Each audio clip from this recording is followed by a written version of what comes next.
Olá, irmãos, como é que vocês estão? Espero que vocês estejam bem. Semana 30 do nosso circuito bíblico, estamos em 2 Coríntios. E o nosso papo de hoje é sobre tristeza. A gente vai conversar sobre tristeza, que não é bom sentir, mas tem uma tristeza necessária para a gente lidar e passar por ela se a gente se diz seguidor de Jesus. Então, ora comigo, vamos pedir para que o Espírito Santo guie o nosso papo, que a nossa conversa seja relevante para a sua vida. Amém? Ora comigo. Papai, nos rendemos aos teus pés, tu és o Deus soberano, te rendemos glória, honra e louvor.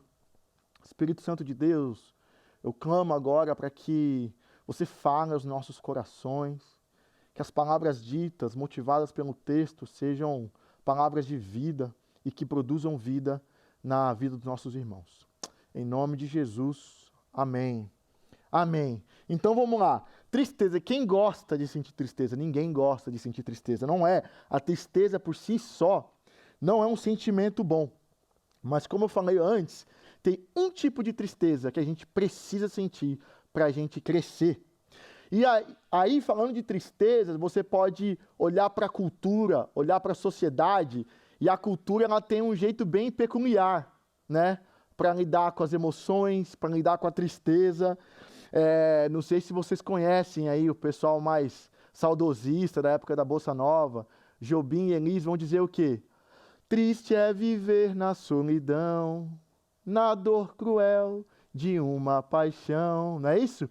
Eles vão falar da dor, da paixão não correspondida. E aí vários poetas, tem várias gente que fala sobre diferentes tipos de tristeza e como lidar com essas tristezas. E tirando essa parte da paixão não correspondida, a gente sabe que a vida não é fácil, né? Então, a vida por si só, ela traz conflitos, ela traz desafios, ela nos invade com notícias ruins. É só você olhar ao redor aí da nossa sociedade, quanta guerra, quanta morte. Uma pessoa decide, um país é invadido e milhares, centenas de milhares de pessoas morrem. É tanto abuso, é tanta injustiça, é tanto roubo, em vários níveis da sociedade, do pobre ao rico. Se você olhar ao redor, não tem solução. E isso entristece os nossos corações, tirando as circunstâncias que nos invadem. Você não escolhe perder o emprego, você não escolhe perder um ente amado, um ente querido, e essas coisas nos assaltam e roubam as nossas emoções. Essas tristezas são tristezas genuínas. E é por isso que a gente precisa aprender a lidar com elas. Porque se a gente não sente essas tristezas da vida, a gente acha que o céu é aqui. E a gente precisa lembrar que o mundo é caído, o mundo jaz do maligno. A nossa esperança não é aqui. Então, para essa tristeza, a Bíblia é muito clara, que Paulo mesmo fala em Romanos, nós precisamos chorar com os que choram. Jesus ensina no Sermão do Monte que os bem-aventurados, felizes são os que choram, por quê? Porque os que choram hoje serão consolados. Jesus também descreve o Espírito Santo como o grande consolador, nosso grande conselheiro, né? E aqui vai até uma dica, porque é muito bom você ter um ambiente de segurança para compartilhar das suas dores, compartilhar das suas lutas. Eu sou a favor do aconselhamento bíblico, da terapia que dirige para a Bíblia, eu sou a favor de tudo isso. Mas nada melhor do que o próprio Espírito Santo, na oração, para nos trazer cura, para nos trazer renovo. Então, essas tristezas que nos assaltam, apesar de ser ruins, elas são necessárias para a nossa vida. Mas não é a tristeza da paixão, não é a tristeza dos assaltos das circunstâncias que a gente vai lidar hoje, é um outro tipo de tristeza. Então vamos lá comigo para 2 Coríntios, no capítulo 7, tá bom? Capítulo 7, apóstolo Paulo diz assim: Agora, porém, me alegro, não porque vocês foram entristecidos, mas porque a tristeza os levou, olha aqui, ao arrependimento. Pois vocês se entristeceram como Deus desejava. Então tem um tipo de tristeza que Deus almeja que a gente sinta. E de forma alguma foram prejudicados por nossa causa. A tristeza, segundo Deus, produz um arrependimento que leva à salvação, e não remorso. Mas a tristeza, segundo o mundo, produz morte. Então, tem uma tristeza que leva à vida, e tem uma tristeza que leva à morte. Então, vamos comparar aqui. De que tristezas são essas? E que tristeza é essa que é necessária para a nossa vida como cristão? Primeiro, antes da gente falar da tristeza segundo Deus, eu vou começar pela problemática, né? Pela tristeza segundo o mundo. Porque essa tristeza segundo o mundo, que leva à morte, é o que domina o mundo. E domina os corações, escraviza e leva à morte. Então, por exemplo, esse sentimento de remorso causado pelo mundo é uma tristeza causada pela desaprovação do mundo. Então, o ser humano ele está em busca de ser aprovado por alguém ou em alguma circunstância, é natural, ok? Então, se você busca aprovação do mundo para que algo na sua vida dê certo, se a sua esperança está no mundo, é isso que você vai buscar. Então, essa busca constante pela aprovação do mundo é o que Paulo está falando que vai causar morte aqui, morte eterna. E aí a gente pode olhar para a sociedade, fica mais fácil, né? Se a gente começar a enxergar os danos, né, causados por essa constante busca de aprovação do mundo e os seus valores, né? Lembrando que o mundo jaz do maligno, Satanás domina os valores da cultura, ele está dominando tudo. Então, quando a gente é inundado por essas verdades da cultura do mundo, quando a gente é inundado por essas verdades dos valores do mundo, e aquilo se torna o nosso norte, a gente busca isso como normas da nossa vida, e isso vai trazer morte. Isso vai trazer tristeza que leva à morte. Isso começa bem cedo, tá bom? Esse sentimento de desaprovação do mundo e essa busca de aprovação do mundo começa desde a infância. Por exemplo, o menino e a menina, crianças, eles já se deparam desde a infância com várias médias, né? Várias normas que alguém estipulou que é uma norma saudável, uma norma não saudável. Então, hoje em dia tem a altura média para o menino, a altura média para a menina. Então o garoto, desde infância, ele está ouvindo, não, ele está abaixo da altura média. E aí, desde a infância, ele já tem um senso de que ele está devendo para alguma coisa. Eu não sou bom o suficiente, eu não sou autossuficiente para estar na turma, eu sou menor que todo mundo. Isso aí para o menino e para a menina. Então, desde cedo, eles vão lidando com algumas pressões que o mundo impõe sobre eles, que eles já começam, não, eu estou devendo alguma coisa. Então, se eu estou menor, eu preciso crescer. Então, são vários aspectos externos que já invadem desde a infância. Aí, o adolescente, o menino, a criança que não resolveu a identidade, a criança que não resolveu essa questão de que o mundo jaz do maligno e que as normas do mundo, na verdade, são dominadas pelo mal, e eles precisam se ver para fora dessa normativa do mundo, chega o adolescente, e aí o que ele faz? A mesma coisa, ele continua ainda buscando significado e aprovação em lugares que são destrutivos. Então, tem a altura certa para o cara ser atlético. Tem alturas, tem o peso certo para você look good. Tem o peso certo para você aparecer bem nas fotos. Tem um desempenho certo acadêmico. Tem o padrão de forte, de fraco. Ah, o menino não chora. A menina é isso, o menino é aquilo. Ah, não, você tem que ser livre. O menino hoje, desde 12, 11, 10, mas não, você pode decidir quem você é. São padrões que estão invadindo nossas crianças, nossos adolescentes. E aí, eles estão sempre tentando ser incluídos nas rodas, eles estão sempre devendo, porque eles nunca são bons o suficiente. E isso vai causando o quê? Uma tristeza por conta da desaprovação. Só que essa tristeza escraviza os nossos meninos, escraviza as nossas meninas.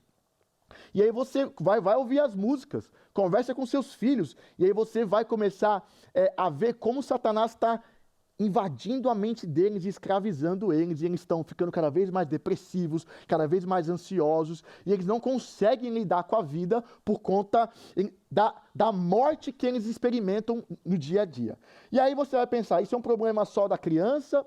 Isso é um problema só do adolescente? Não. A criança que não resolve, vai para o adolescente que não resolve, e o adolescente que não resolve, chega na fase adulta não resolvendo. E continua vivendo uma vida de escravidão, continua vivendo uma vida com essa tristeza que domina esse senso de desaprovação do mundo. Só que quando ele chega na fase adulta, o menino que não resolveu lá vai chegar no trabalho e vai querer ser o que? A aprovação dos amigos do trabalho, porque senão ele pode perder o trabalho. Ele vai buscar a aprovação do patrão. Então, mesmo que ele, cristão, sabe dos valores corretos sobre a mulher, sobre relacionamento, que chega na roda dos amigos, ele faz aquelas piadinhas sem graça, dá aquela risadinha sobre alguém deturpando o valor do homem, deturpando o valor da mulher. O cara tem um patrão que trai a mulher, mas ele não confronta, porque, né, putz, eu posso perder meu trabalho, sabe como é que é? O dia hoje está difícil, né? O dinheiro não está fácil. Então você vai se deixando manipular pelos valores, se dizendo cristão, mas você, por ter medo da desaprovação da sociedade, você não confronta o mal. Isso vai destruindo você, vai te deixando cada vez mais escravizado, cada vez mais longe do propósito de Deus. E aí não é só no trabalho que o adulto fica em busca dessa aprovação do mundo que traz morte. Não. Como é que hoje as pessoas lidam com o casamento? Hoje a cultura do mundo é cada um por si.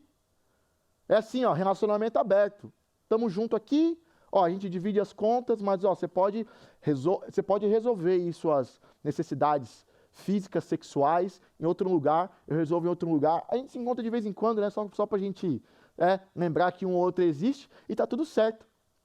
Ou então, o relacionamento sem compromisso.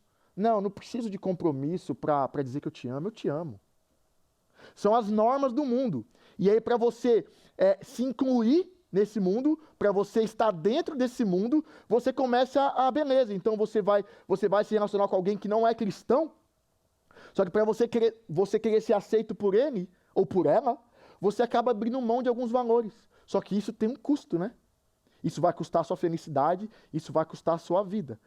Então, se a gente não enfrenta os padrões do mundo, confrontando-os, nós seremos dominados por ele e isso vai custar a nossa vida.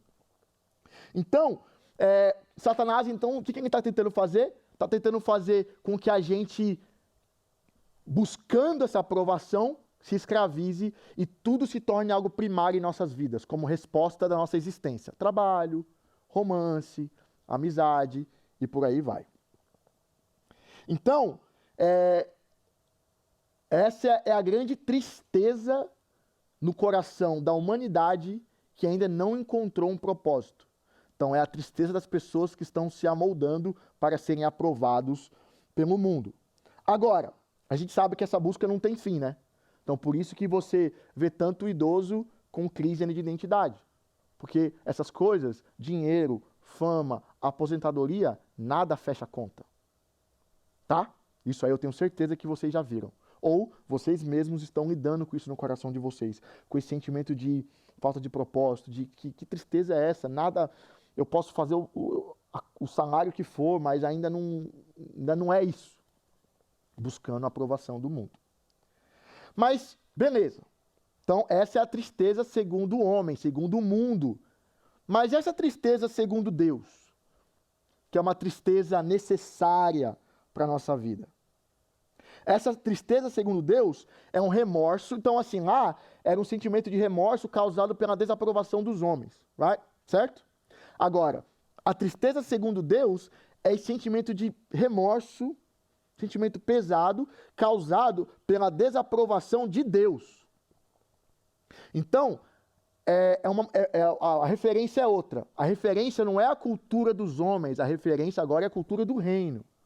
A referência agora não é o que o outro vai pensar de mim. A referência agora é o que agrada o coração de Deus. Então, quando você é confrontado com essa realidade de um Deus santo, todo-poderoso, e que quer a vida de um jeito e você desobedece, aquilo não desagrada a esse Deus, isso traz um sentimento ruim, de tristeza, de remorso. Mas esse remorso é um remorso que se chama arrependimento. Então, o arrependimento é quando o Espírito Santo de Deus confronta a sujeira do seu coração e aquilo te deixa envergonhado. É assim, a luz de Deus vem, a glória de Deus vem e ela ilumina, não ilumina o seu comportamento, porque o seu comportamento está do lado de fora. Ah, você mentiu, você traiu, fez. Isso aí está todo mundo vendo. Mas Deus vai lá no íntimo do seu coração e revela aquilo que está dominando o seu senso de existência. E quando Deus revela, e é o Espírito Santo revelando o que domina a sua vida, vem um sentimento de tristeza, de nojo, que coisa mais horrível, de vergonha diante da glória de Deus. Isso se chama o quê? Arrependimento. Enquanto você não é confrontado com esse lugar, enquanto isso não acontece na sua vida, se você nunca experimentou esse lugar de vergonha daquilo que movimenta o seu coração, significa que você nunca passou por um lugar de arrependimento, porque isso não tem a ver com a nossa performance, porque não tem a ver com o nosso comportamento. Quem olha só para o comportamento é o religioso. Isso que é o religioso. Cristianismo não está nem aí para o comportamento, está aí para o coração que afeta o comportamento. Você entendeu? O comportamento ele é motivado por um coração que está em Deus ou fora de Deus. Mas você pode estar fazendo muita coisa boa com o coração longe de Deus. Então, para que o coração esteja em Deus, sendo que o coração nasceu no pecado, nascemos no pecado, para o coração voltar para Deus, né? Para a gente se reconciliar com Deus, a gente precisa passar por essa fase, por essa etapa que é arrependimento. E não é só tipo assim, nossa, mentir, não posso mentir, né? Nossa, eu soneguei imposto, né? Não. É mais fundo que isso. É quando o Espírito Santo envergonha você com aquilo que domina você. Então ele fala assim, cara, você precisa da aprovação do homem, você precisa estar bem na fita, a sua segurança não sou eu, a sua segurança é o dinheiro, você se vende a sua família, vende a sua esposa em prol de você ter algo chamado dinheiro, você vende o seu esposo, você vende os seus filhos em prol de algo chamado beleza, você vende tudo e todos em prol de algo chamado sucesso, é isso que te movimenta. Quando você é confrontado com o cerne do pecado do seu coração, isso precisa nos derrubar no chão. Isso se chama arrependimento. E o arrependimento vai gerar algo em seguida. Porque não existe conversão sem arrependimento. Por exemplo, lá em Corinto, o que aconteceu? O Paulo até ficou meio assim, nossa, eu fiquei mal pela tristeza de vocês e alegre ao mesmo tempo. Não fiquei alegre porque vocês ficaram tristes, porque não é um sentimento bom, mas fiquei alegre porque essa tristeza causou arrependimento, e esse arrependimento causou mudança de comportamento. Então, chega a hora do comportamento, entendeu?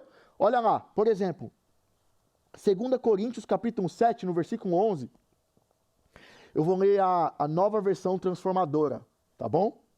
Lá diz assim, que é Paulo seguindo nesse texto, agora dizendo o que resultou essa tristeza, arrependimento na vida dos irmãos de Corinto. Diz assim: vejam o que a tristeza que vem de Deus produziu em vocês. Não a tristeza que veio do mundo. De Deus produziu em vocês. Olha lá. Trouxe dedicação, olha, a obra de Deus, dedicação no serviço, defesa de suas ações, indignação, temor, desejo de me ver. Por que desejo de me ver? Porque a galera estava meio brava com o Paulo, né? Porque o Paulo estava descendo o pau sobre as imoralidades, as coisas erradas da igreja de Corinto. Então, eles se arrependeram, até reconciliaram suas emoções para o apóstolo Paulo. Zelo e prontidão em punir a injustiça. Vocês mostraram que fizeram todo o necessário para corrigir a situação. Então, veja aqui, o arrependimento que gera conversão gerou mudança do comportamento. Então, eles estavam... a gente estudou essa semana nos pequenos grupos, nas células, sobre a gente ser embaixador de Cristo. Então, eles conseguiram representar Cristo na sociedade. E é isso que eu e você, quando passamos por essa fase do arrependimento que nos humilha... Então, o arrependido é humilde, né? Quem sabe o que controlava o coração dele, e ele sabe que aquele mal que controlava o coração dele pode voltar a qualquer momento se não for a graça de Jesus na vida dele. Então, o arrependido, o humilde, o caído, o quebrantado, o quebrado, convertido ao Senhor, então ele vai agora, entendendo que a aprovação dele agora, o que mais importa é agradar a Deus e não os homens, ele vai chegar no trabalho e ele vai confrontar o chefe dele sim. Ele vai chegar numa roda de fofocas das amigas ou dos amigos, porque não é só a mulher que fofoca, e eles vão chegar e eles vão representar a Deus e vão acabar com aquela fofoca em nome de Jesus. Eles vão chegar numa roda destrutiva, com assuntos destrutivos, numa roda de amigos ou de amigas, onde eles estão falando de pornografia, deturpando o valor do homem e da mulher, e eles vão ficar firmes nos valores que tem a ver com o reino de Deus, o valor do humano que Deus criou. Então, a pessoa que é liberta, que é arrependida, que passou pela conversão, muda o comportamento, o Espírito Santo começa a usar ela em todos os lugares. Em todos os lugares elas conseguem ser, então, embaixadores e representantes de Cristo. Fora isso, você não consegue. Fora isso, se você tenta só mudar o seu comportamento, não sustenta a sua vida. Porque se você ainda é dominado pelos valores do mundo, se você ainda precisa da aprovação do mundo e tenta chegar numa roda e tenta só dar uma de religioso, você não aguenta. Você cai, você quebra. Porque o que sustenta é a mudança do coração. E é isso que Paulo está falando aqui. Que bom que vocês ficaram entristecidos. Porque foi uma tristeza segundo Deus. E essa tristeza, segundo Deus, gerou arrependimento. Vocês ficaram enojados do pecado de vocês. E por conta disso, vocês se arrependeram, vocês se converteram e vocês mudaram de comportamento. E aí agora vocês estão, sim, lutando pelo reino. Não dos homens, mas no reino de Deus. Então, em nome de Jesus, deixe o Espírito Santo entrar e iluminar a sujeira do seu e do meu coração. Pare de ficar se defendendo, pare de ficar colocando muro, pare de ficar botando uma imagem que você não é. Isso aí é mentira, é ilusão. Nós não somos. Cristo é. A gente não é nada. Nós só somos porque Cristo é. Então, por que a gente fica tentando defender uma imagem de mentira? Deixa Deus iluminar a sua vida. Deixa o Espírito iluminar a sua vida, iluminar a sujeira. Confesse os seus pecados. Confesse aquilo que você faz, que você sabe que não agrada a Deus. Em confessar você vai encontrar cura. Se humilhe, se arrependa, se converta. E deixe o Espírito Santo mudar a sua vida, que você vai brilhar para a glória de Deus. Amém? Lembrando que essa tristeza, esse sentimento, trará vida para a sua vida. Que Deus te abençoe. Até a próxima. Tchau, tchau.